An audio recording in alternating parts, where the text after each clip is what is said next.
Di Jumat Agung ini, Gereja Marsyaron rindu untuk bersama-sama kita ini mengingat janji Tuhan melalui pengorbanan Tuhan Yesus Kristus dan kebangkitannya, bahwa di dalam janjinya, dalam janji Tuhan, itu ada kesembuhan dan keselamatan. Janji Tuhan itu indah. Tuhan itu punya rencana untuk setiap kita.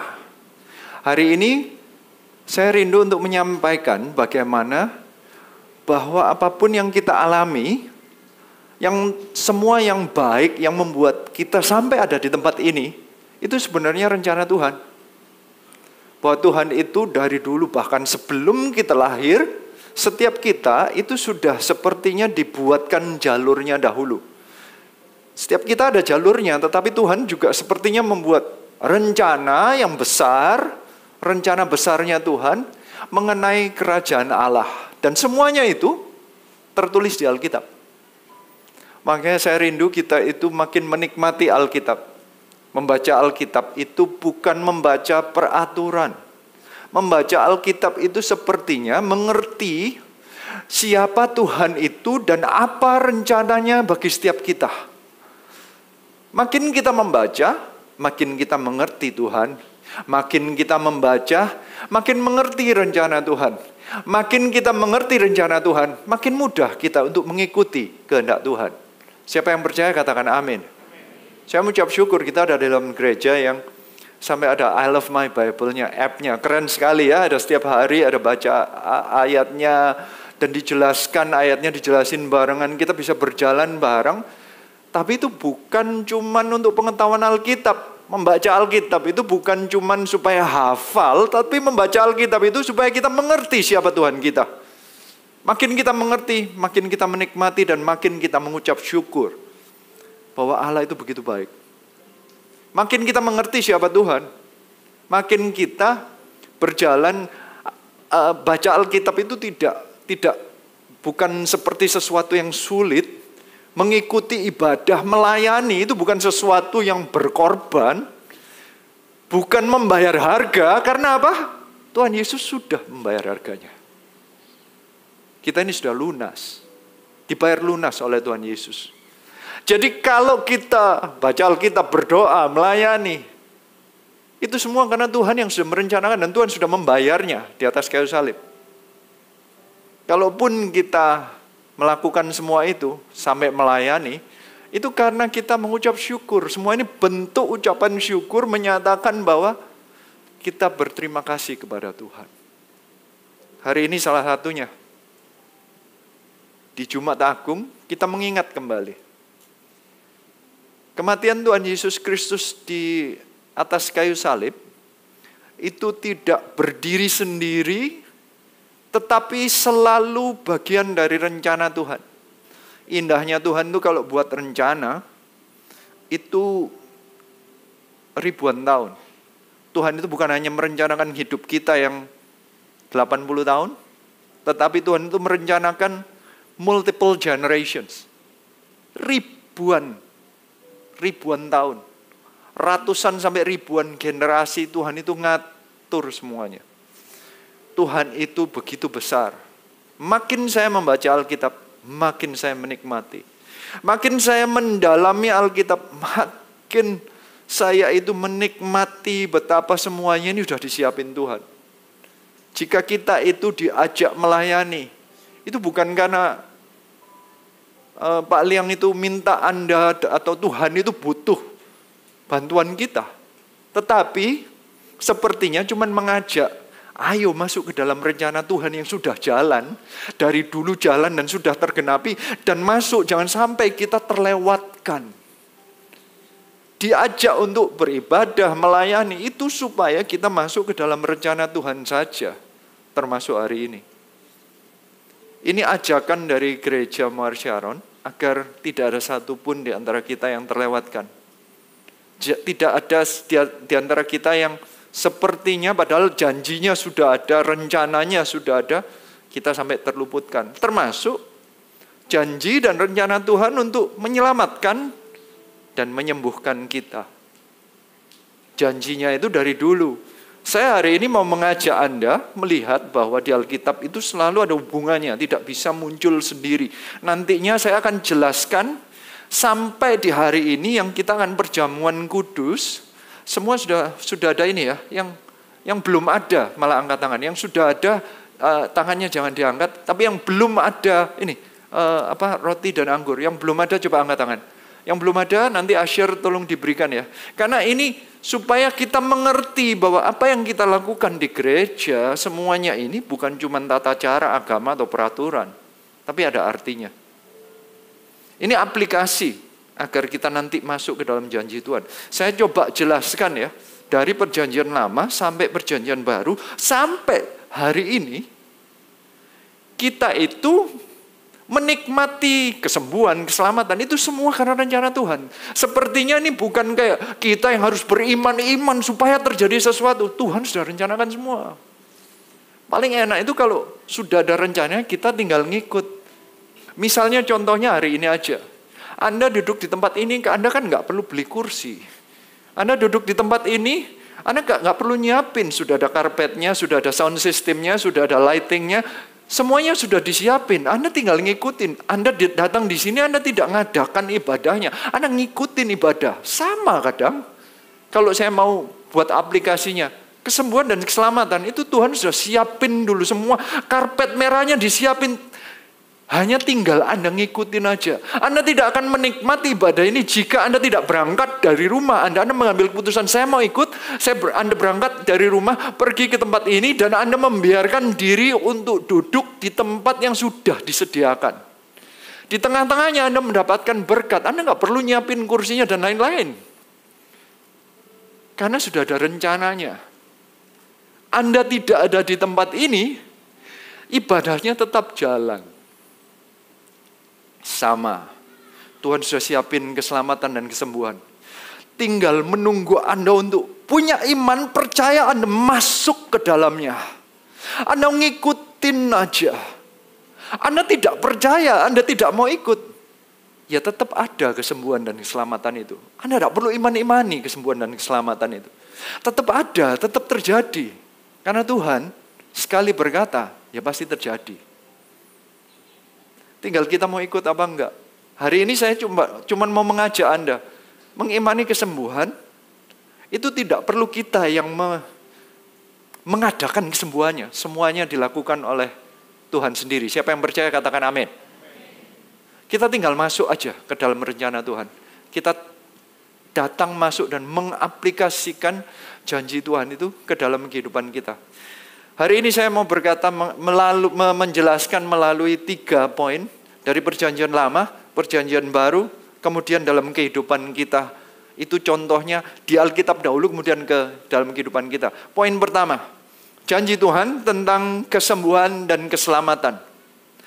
Ini startnya, janji Tuhan di perjanjian lama itu sebenarnya sejak awal, tapi ini salah satu yang paling jelas bahwa Allah itu menyiapkan semuanya. Namanya janji, berarti ada perjanjiannya. Seperti ada kontraknya gitu, tapi ini bukan kontrak dengan hubungan yang satu tingkat ya, karena kita nggak bayar apa-apa. Ini Tuhan yang memberi semua. Kalau kita masuk dalam janjinya Tuhan itu, yang untung kita.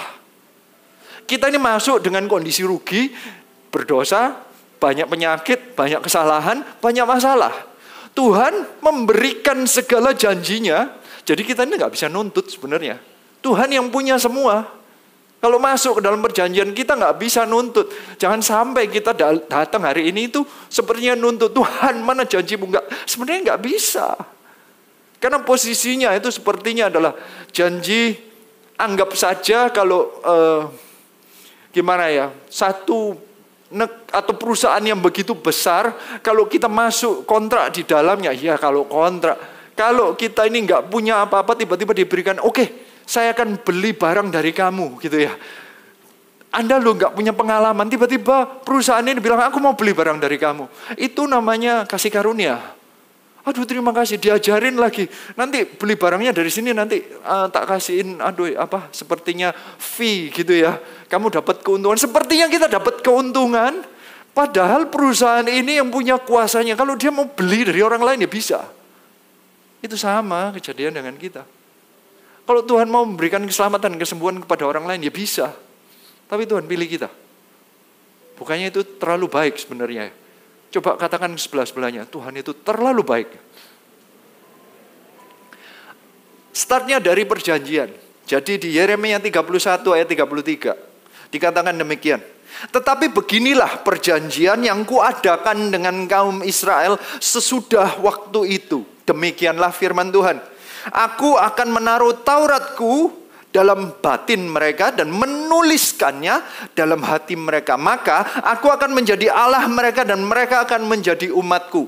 Kekristenan itu bukan agama. Kekristenan itu Allah mau tinggal bersama dengan umatnya. Siapa yang percaya katakan amin. Berarti ayat Alkitab itu sebenarnya kita tidak perlu dibaca-baca. Mestinya kita nangkep dalam hati. Karena ini apa? Inilah firman Tuhan. Tuhan itu mau mengukirkan dalam hati kita. Ini bukan sesuatu yang dihafal, tetapi sesuatu yang ada di dalam hati kita sehingga kita menjalankannya dari hati. Semuanya itu start dari dalam. Dan tujuannya ada perjanjian itu karena Allah mau menjadi Allah bagi kita. Kita menjadi umatnya. Perjanjian Tuhan itu adalah Allah itu benar-benar rindu bersekutu dengan umatnya. Berarti ini bukan peraturan, ini ibadah itu bukan tradisi.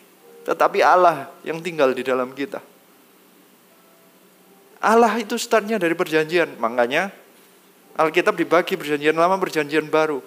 Ini perjanjian dengan Tuhan. Namanya janji. Di dalamnya memang ada klausulnya. Klausul yang gak imbang tadi saya ngomong. Semuanya dari Tuhan. Kita ini tinggal menerima. Klausul salah satunya adalah janji kesembuhan dan keselamatan. Ini kan Yeremia, ditulis itu sekitar 800 tahun yang lalu. Gak selesai, Alkitab itu penuh dengan semua janji-janji Tuhan. Penuh dengan segala apa yang Tuhan siapkan untuk kita. Dari Yeremia dikatakan bahwa Allah mau jadi Allah dan kita jadi umatnya.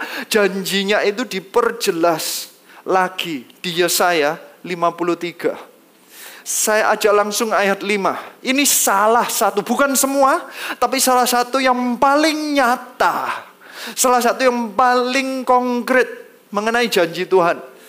Yesaya 53 ayat 5, kata-katanya demikian. Tetapi dia tertikam oleh pemberontakan kita. Dia diremukkan oleh karena kejahatan kita. Ganjaran yang mendatangkan keselamatan. Katakan keselamatan. Bagi kita ditimpakan kepadanya. Dan oleh bilur-bilurnya kita menjadi sembuh. Katakan sembuh. Hari ini kita mau pegang dua janji ini. Kita mau mengerti dua janji ini yang sudah tertulis dari dahulu.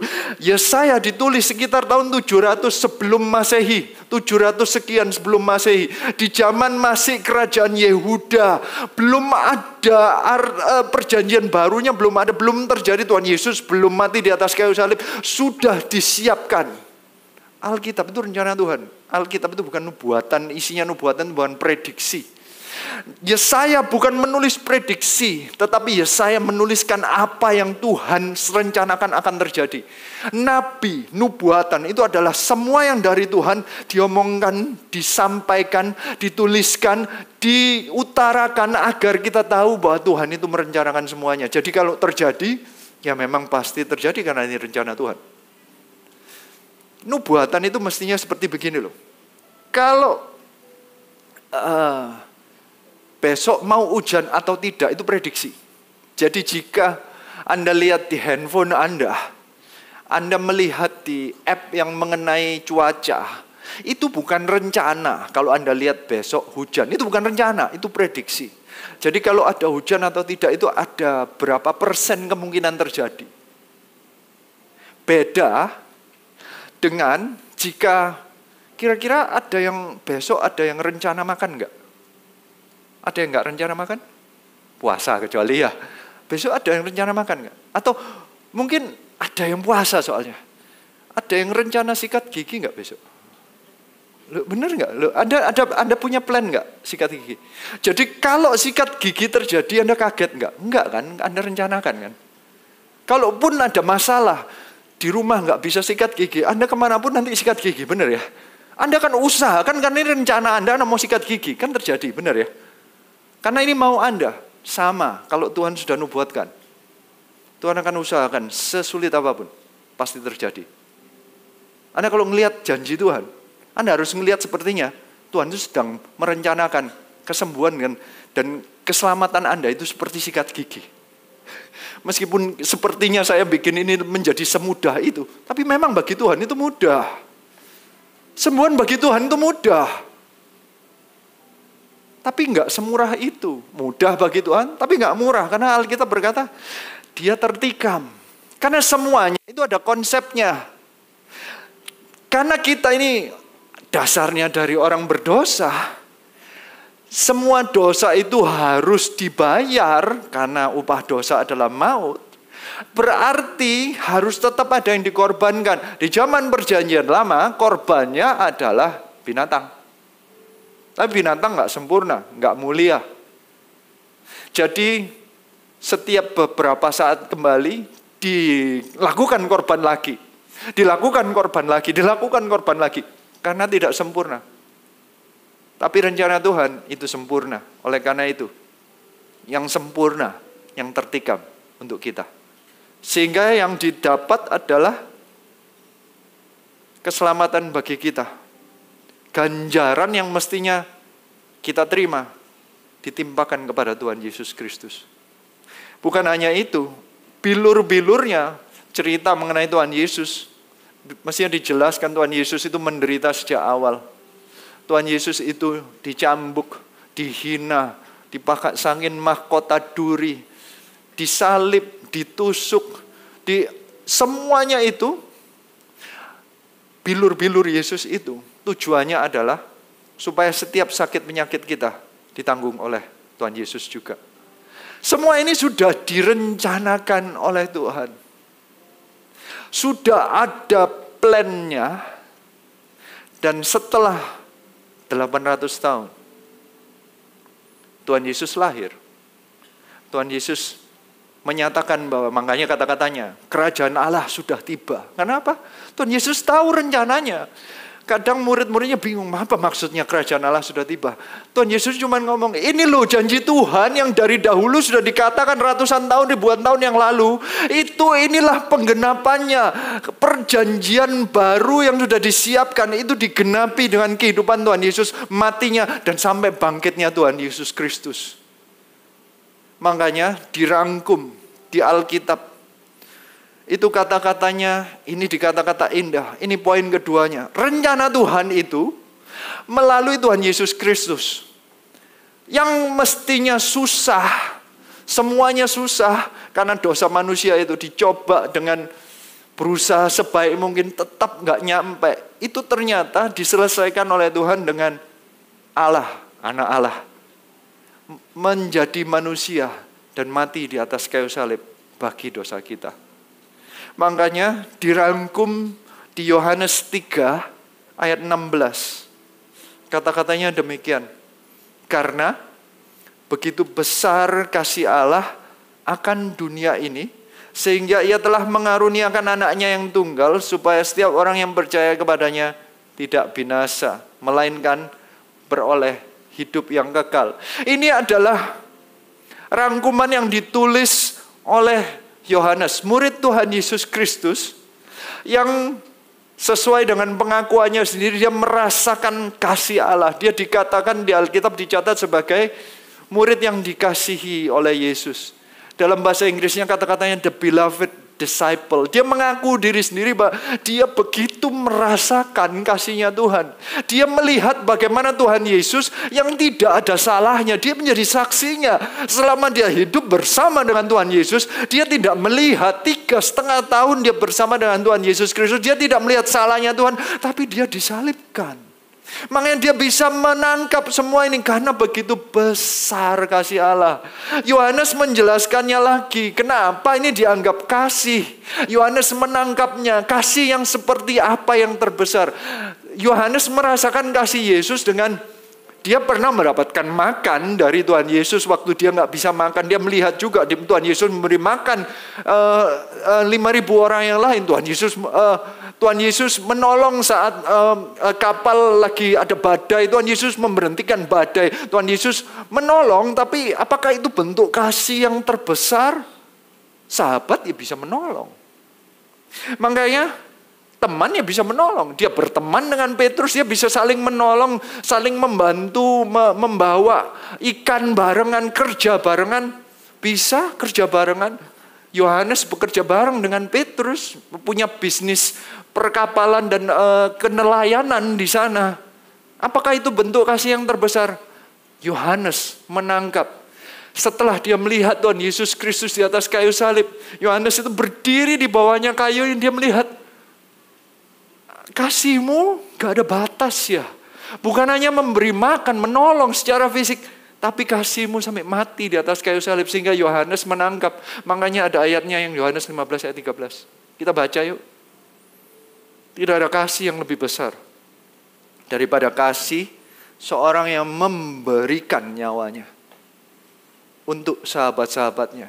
Memberikan itu berarti memberikan nyawa dengan sengaja.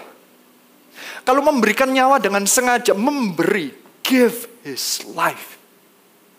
Benar-benar Tuhan Yesus itu memberikan nyawanya. Bukan dihukum oleh orang Romawi. Bukan dihukum oleh orang Farisi.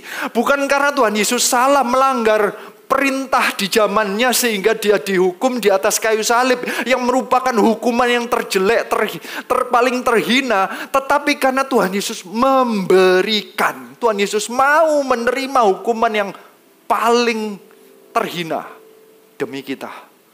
Makanya yang namanya Yohanes itu menangkap. Begitu besar ya kasih Allah atas kita. Kadang kita tidak menangkap apa arti ayatnya jika tidak mengerti apa yang dihadapi. Penulisnya Yohanes ini menuliskan umur 90 tahun. Dia 60 tahun setelah ketemu Tuhan Yesus di sekitar umur 30-an. Setelah 60 tahun dia melihat dan merenungkan apa yang Tuhan Yesus lakukan bagi kehidupannya. Dia menulis setelah menikmati keselamatan 60 tahun. Dia setelah melihat semua teman-temannya yang lain sudah mati syahid. Dia satu-satunya yang tidak mati syahid, mati tua.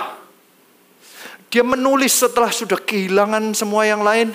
Dia satu-satunya orang yang masih hidup. Sedangkan yang lainnya, yang murid-murid Tuhan Yesus, yang lihat Tuhan Yesus hidup itu sudah mati semua. Dia satu-satunya sebenarnya ditanyain sama semua orang sekelilingnya. Karena rata-rata di zaman itu, orang itu hidupnya rata-ratanya umur 40. Yohanes itu sampai 90 lebih. Dia itu benar-benar orang dituakan, dia dihormati. Kelihatan kalau ada kasih karunia Tuhan atas Yohanes. Dia sangat amat dihormati. Dia didatangin semua orang tanya, Tuhan Yesus dulu tuh kayak apa ya? Yohanes menjelaskannya. Tidak ada kasih yang lebih besar. Memberikan nyawa untuk kita. Karena begitu besar kasih Allah. Menyerahkan satu-satunya anaknya yang tunggal. Supaya setiap orang percaya, kita orang percaya, kita termasuk kita orang percaya. Itu tidak binasa. Dan beroleh kehidupan kekal. Ayat ini makanya menjadi titik kunci menangkap setiap janji Tuhan itu.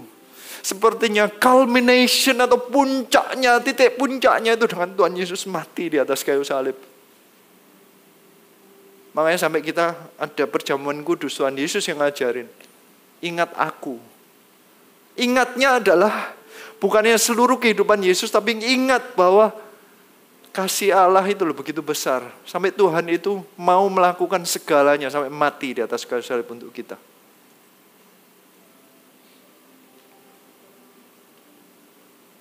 Kita harus mengerti bahwa saat kita menangkap, kita yang sekarang harus, jika kita percaya kepada Tuhan, bukan hanya tahu, Tuhan baik, kasih Tuhan besar. Tetapi kita sendiri harus mengikuti di dalamnya. Makanya makan perjamuan kudus itu sepertinya kita berjalan, kita menangkap, kita melaluinya. Makanya di Roma 6 ayat 7 dikatakan, sebab siapa yang telah mati, ia telah bebas dari dosa.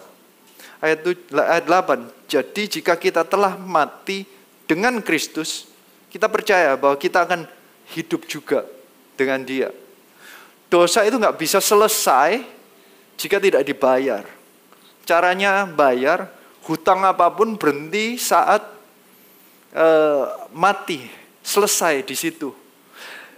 Berarti ini yang namanya dosa kita itu berhentinya saat kita ikut mati bersama dengan Tuhan Yesus Kristus. Yang mati beneran Tuhan, kitanya mati kehidupan kita yang lama.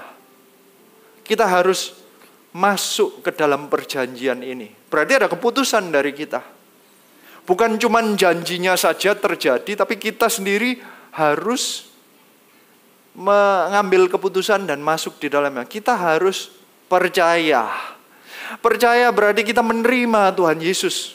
Saat kita menerima Tuhan Yesus sebagai Tuhan dan Juru Selamat kita mati bersama dengan kematian Tuhan Yesus dan bangkit yang nanti kita akan rayakan di hari Minggu kebangkitan Tuhan Yesus Kristus. Tiba-tiba dosa kita diampuni oleh Allah hanya karena Tuhan. Hari ini saya percaya, ini pengertian bagi orang-orang yang belum percaya kepada Tuhan Yesus. Nanti harus ada tindakan dari kita. Sebelum saya mengarah ke sana, saya mau ajak Anda melihat bagaimana Tuhan itu bukan hanya menyatakan janjinya, bukan hanya menceritakan setiap peraturannya, tetapi Tuhan itu mau aplikasi benar-benar. Bahwa janji kesembuhan dan keselamatan itu bisa terjadi dalam setiap kita. Tuhan mau menunjukkan salah satu contohnya sih di kitab Yohanes. Di kitab Yohanes mulai dari di pasal 5 mulai dari ayat 1 menceritakan tentang seseorang yang menerima janji Tuhan ini. Saya ajak Anda lihat ini sebagai contoh. Nanti kita sendiri nanti akan aplikasikan. Ini salah satu contoh seseorang yang menerima janji Tuhan. Berarti Tuhan itu kalau berkata dari dahulu akan tikaman dan semua janji keselamatan dan kesembuhan itu akan terjadi. Tuhan Yesus menyatakannya dengan Tuhan Yesus menseriusinya. Tuhan Yesus benar-benar datang ke bumi, benar-benar nantinya mati di atas kayu salib. Ini ceritanya belum, tapi berarti Tuhan Yesus mengatakan janjinya itu ya dan amin. Semua orang bisa menerimanya. Dan ini salah satu contohnya. Yohanes 5 ayat 1 kata-katanya demikian. Saya bacakan dulu ceritanya ya. Sesudah itu ada hari raya orang Yahudi dan Yesus berangkat ke Yerusalem. Di Yerusalem dekat pintu gerbang domba ada sebuah kolam yang dalam bahasa Ibrani disebut Bethesda. Ada 5 serambinya. Dan di serambi-serambi itu berbaring sejumlah besar orang sakit. Orang-orang buta, orang-orang timpang, dan orang-orang lumpuh. Yang menantikan goncangan air kolam itu. Ayat 4. Sebab sewaktu-waktu turun malaikat Tuhan ke kolam itu dan menggoncangkan air itu. Barang siapa yang terdahulu masuk ke dalamnya, sesudah goncangan air itu, menjadi sembuh. Apapun juga penyakitnya.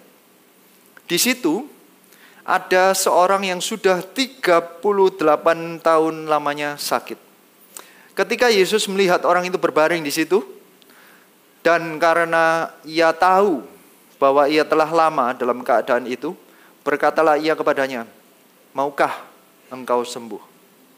Jawab orang sakit itu kepadanya, "Tuhan, tidak ada orang yang menurunkan aku ke dalam kolam itu apabila airnya mulai goncang. Dan sementara aku menuju ke kolam itu, orang lain sudah turun mendahului aku."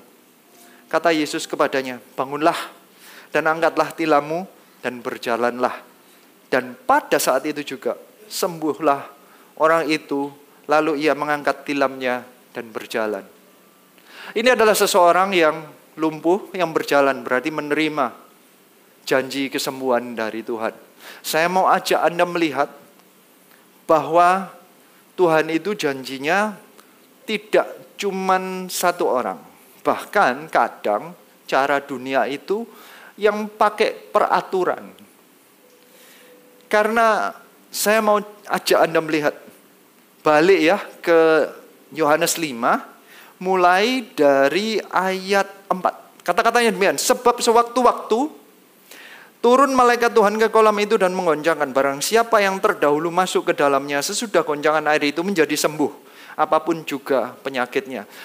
Tiba-tiba Di ayat 4 ini dikatakan, ini tradisi yang menulis. Jadi kata-kata mengenai ada malaikat Tuhan yang menggoncang itu bukan ayat Alkitab, tapi itu tradisi. Yang membuat banyak orang sakit ngantri di Serambi itu adalah karena ada tradisi. Tradisi itu artinya ada orang yang pernah sembuh di sana, kemudian mereka mencoba mencari-cari tahu kira-kira apa yang menyebabkan orang itu sembuh. Kemudian setelah itu diambil kesimpulan bahwa hanya orang yang saat airnya goncang dan orang yang pertama masuk itu yang sembuh.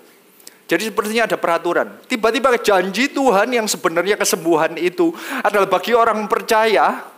Bahkan Yohanes 3:16 berarti kepada dunia itu tiba-tiba dipersempit dengan peraturan. Tiba-tiba itu peraturannya adalah kalau ada, jadi ada kalau-kalaunya itu. Kalau ada goncangannya, dan yang pertama, berarti itu sudah pakai peraturan nunggu waktu. Kata-katanya sewaktu-waktu, kayaknya hanya waktu-waktu tertentu saja ada kesembuhan. Dan hanya orang-orang tertentu saja. Yang pertama katanya. Yang pertama masuk berarti kalau pertama itu orangnya harus cepat. Orangnya harus, mungkin untuk mencapai dia yang pertama, dia harus ngalahin orang lain. Ini bukan yang Tuhan mauin. Tuhan itu baik. Siapa yang percaya katakan amin. Tuhan itu tidak akan membebani kita. Kesembuhan dan janji Tuhan itu bukan berdasarkan sewaktu-waktu, hanya waktu tertentu saja, ataupun hanya orang-orang tertentu, bahkan mengalahkan, jadi kayak saingan. Keselamatan itu kasih karunia. Siapa yang percaya katakan amin. Kesembuhan itu karena Tuhan juga mau memberikan kesembuhan. Siapa yang percaya katakan amin. Tiba-tiba Tuhan Yesus itu mengajarkan, bukan karena peraturan, bukan karena kehebatan. Jangan sampai Anda merasa, saya bisa menerima keselamatan karena saya hafal Alkitab. Atau saya bisa disembuhkan hanya di waktu-waktu tertentu. Hari ini kita memang bersama-sama beriman. Hari ini janji Tuhan akan terjadi kepada Anda. Tetapi kesembuhan Tuhan tidak akan berhenti di hari ini saja. Siapa yang percaya katakan amin. Ini sebenarnya sudah tersedia, cuman kita mau menjelaskan kembali bahwa janji Tuhan itu tersedia bagi siapapun yang percaya.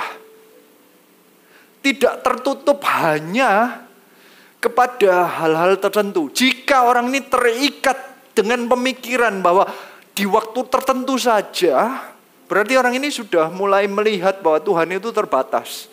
Sebenarnya dengan adanya peraturan, semua orang mulai membatasi. Tuhan itu hanya mau menyembuhkan di waktu tertentu. Tuhan hanya mau menyembuhkan orang-orang tertentu. Tuhan itu hanya orang yang ngalahin orang lain. Entah itu kalahnya apa, kalah lebih baik dari orang lain, atau lebih pelayanan dari orang lain. Itu sepertinya baru orang-orang itu yang menerima keselamatan dan kesembuhan. Sepertinya di kotak-kotakan dan disempit-sempitkan. Begitu loh. Padahal kasih Allah itu sangat terbuka. Sehingga di Yohanes 5 ayat 5 dan 6 itu memberikan penjelasan bagi kita. Dikatakan di ayat 5, di situ ada seorang yang sudah 38 tahun lamanya sakit. Ayat 6, ketika Yesus melihat orang itu berbaring di situ dan karena ia tahu bahwa ia telah lama dalam keadaan itu, berkatalah ia. Sebentar, ini berarti di antara orang-orang yang berdiri di sana, kalau mau cepet-cepetan ya, orang buta yang bisa jalan, itu masih bisa lebih cepat daripada orang lumpuh. Itu lebih hancur, bayangin. Dia bisa ngelihat bahwa itu kolamnya bergoncang. Dia tahu tapi dia pingin maju gak bisa, kalah sama orang lain. Kalau orang yang sakitnya tangannya yang sakit, karena punya kaki, kalah yang orang lumpuh. Karena ini dia tidak bisa bergerak. Berarti sepertinya ayat 5 dan 6 ini menjelaskan bahwa kadang kita tuh mau ke kesembuhan. Tuhan itu menuju kepada orang yang memang tidak bisa melakukannya sendiri. Tuhan itu begitu baik. Tuhan tahu loh kelemahan kita. Tuhan itu akan menuju dan Tuhan yang akan bergerak. Bukan orang ini yang bergerak menuju kepada Tuhan. Karena orangnya gak bisa bergerak. Tuhan yang datang dan mendekat dan berbicara. Kalau kita ada di tempat ini, Tuhan yang memanggil kita. Tuhan yang memilih kita. Siapa yang percaya katakan amin. Tuhan yang mencari kita saat kita masih berdosa. Tuhan yang mencari kita kehidupannya masih kacau. Dia yang memanggil kita, membuat kita berada di tempat ini. Tuhan yang menyediakan janjinya bagi kita. Apa hak kita untuk menuntut? Tidak ada. Malah Tuhan yang selalu menawarkan. Biarlah hari ini kita mengerti bahwa Allah yang memilih kita. Dan biarlah hari ini kita mendengar suara Tuhan. Tuhan yang menawarkan, maukah engkau sembuh? Coba katakan ke sebelah-sebelahnya, mau enggak engkau sembuh? Tapi herannya di ayat 7, orang ini menjawabnya begini. Jawab orang sakit itu kepadanya, Tuhan, tidak ada yang menurunkan aku ke dalam kolam itu apabila airnya mulai goncang dan sementara aku menuju kolam itu, orang lain sudah turun mendahului aku. Berarti orang ini sudah mulai membatas-batasi. Jika orang tidak tahu bahwa Tuhan Yesus itu sudah punya janji dan Tuhan Yesus punya kuasa untuk menyembuhkan, orang akan selalu pakai usahanya sendiri. Dia mulai menyalahkan baik itu usaha sendiri. Dia berkata bahwa aku ini pelan. Kedua, dia ngomong orang lain jahat sama saya karena dia tidak memberikan kesempatan. Tiba-tiba nyalahin orang lain. Padahal kesembuhan dan keselamatan itu antara Tuhan dengan kita. Jadi jangan sampai Anda taruh apapun kondisi Anda salahkan orang lain ataupun diri Anda sendiri. Ini antara Anda dengan Tuhan. Tuhan punya kuasa untuk menyembuhkan. Siapa yang percaya katakan amin. Hari ini biarlah letakkan semua yang lalu. Peraturan Anda, pemikiran Anda, dosa Anda. Oh Tuhan, ini penyakitku terlalu sulit untuk yang ini. Gak bisa, biar diletakkan dahulu. Tuhan nanya kepada Anda, maukah engkau sembuh? Kalaupun salah loh ya, Tuhan lo tetap menyembuhkan. Itu baiknya Tuhan. Kalaupun loh kita itu pengertiannya masih salah, kita masih punya kepahitan sama orang lain. Loh Tuhan itu loh mau menyelamatkan. Ini orang kepahitan karena dia selalu nyalain. Tidak ada orang yang menurunkan aku. Mungkin sambil ngomong gitu dia noleh orang sebelahnya. Tidak ada orang 38 tahun. Dia itu saingan sama orang sebelahnya. Orang lain masuk duluan. Dia itu sambil noleh 38 tahun itu sudah cukup lama. Ini tuh 38 tahun mikirkan hidupku kayak gini terus. Mungkin ini berbicara pada orang-orang yang sudah lama percaya Tuhan. Anda merasa bahwa janji Tuhan kok gak nyampe ya. Hari ini biarlah diingatkan kembali. Dan diangkat kembali imanmu. Ternyata karena di ayat 8. Kata Yesus kepadanya. Bangunlah, angkatlah tilammu dan berjalanlah. Ayat 9. Dan pada saat itu juga sembuhlah orang itu. Lalu ia mengangkat tilamnya dan berjalan. Ada tindakan yang dilakukan oleh orang itu. Dia mengangkat tilam dan berjalan. Jika dia tidak percaya, dia nggak akan mengangkat tilam. Karena kesembuhannya tidak dijalani oleh dia. Hari ini, biarlah kita bersama-sama mengaplikasikan setiap janji Tuhan. Kita yang berjalan, kita harus usaha mendeklarasikan imannya. Kita seperti mengangkat tilamnya. Dengan hari ini, kita akan bersama-sama melakukan perjamuan kudus. Makanya di Alkitab yang di 1 Korintus itu dikatakan jangan sembarangan waktu kita menjalankan perjamuan kudus. Karena ini adalah sepertinya pengingatan kembali titik awal, titik dasar dari iman kita mengenai apapun yang dilakukan oleh Tuhan Yesus Kristus di atas kayu salib. Kematian Tuhan Yesus itu bukan sesuatu yang mudah, bukan sesuatu yang gampang karena Tuhan Yesus pun waktu lahir sebagai manusia. Dia adalah anak Allah tapi lahir sebagai manusia. Dia tahu dia itu gak bersalah tapi harus melewati salib yang penuh dengan hinaan dan kesakitan ini. Makanya waktu di hari Kamis malam di doa di Getsemani Tuhan Yesus berdoa sambil berkeringat. Karena dia tahu apa yang akan dihadapi tetapi tetap dia mau meskipun mengerti sesulit apapun. Makanya kita harus menghargai segala pengorbanan Tuhan Yesus. Dengan saat kita mengingat tubuh dan darahnya itu dengan penuh ucapan syukur.